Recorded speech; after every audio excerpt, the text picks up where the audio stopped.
dressed in his signature white sailor suit and frequently carrying a silk opera hat and a single red rose, Marcel Marceau's charming alter ego, Bip, represents fragility, hope, and humanity's search for happiness. And as a Holocaust survivor, the incomparable mime artist was well placed to reflect on the broad themes of existence. Born Marcel Mangel in Strasbourg in 1923, he changed his Jewish name to Marceau when the Nazis occupied France during the Second World War.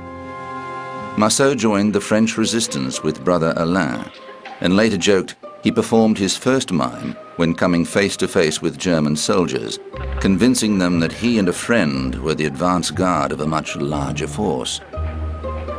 After the war, Marceau single-handedly revived the art of mime, drawing inspiration from the silent films of Charlie Chaplin, Buster Keaton, and Harry Langdon.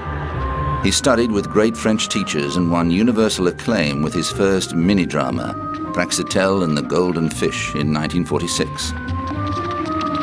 Success in France enabled him to found his own pantomime company, and it toured the world, thrilling audiences with imaginative performances. At its heart was Bip, the sad-faced clown who experienced heartache and happiness in equal measure.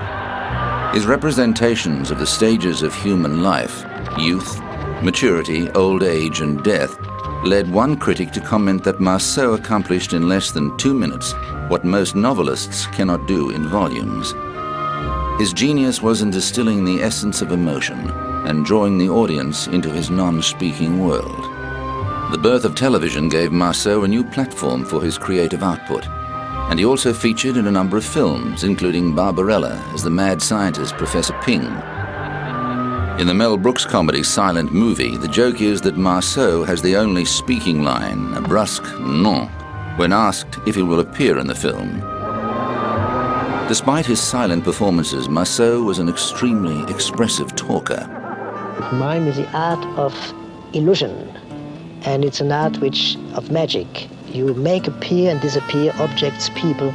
You make transform the world. The public lives with you through your imagination, and you make them see and believe what you're doing. You create everything, and you don't need words for that because it's a visual art. One of the numbers I have is called Bip Hunts Butterflies, and it is a symbol at the same time because not only does he hunt butterflies, but it is the search for love, the search for trying to retain what escapes to us because life is so fragile, and that we are aware that time goes away, and we have to remain ourselves, and we have to share. And Bip chases butterflies and destroys a butterfly, not aware that we often destroy love during life.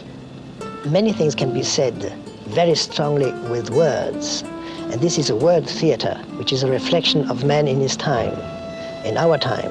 And I think that what the mime theater has to do is to bring a very strong witness, a very strong acknowledgement of the deeds and thoughts of men. And this should be brought up in the light of people, without words. That means in silence. And this is what I'm trying to do. In 2002, Marceau served as United Nations Goodwill Ambassador at the Second World Assembly on Aging, where he said it was important for his generation to help young people understand the past, the present, and the future.